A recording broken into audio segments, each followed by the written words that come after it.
వచ్చే మారమయ్యా.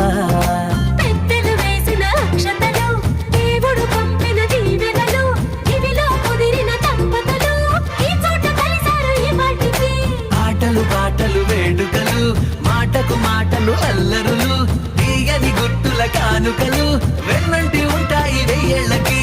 రారండో వేడుక చూద్దాం, ఈ సీతమ్మని రామయ్యని ఒకటిగా చేసేద్దాం, ఆడేద్దాం.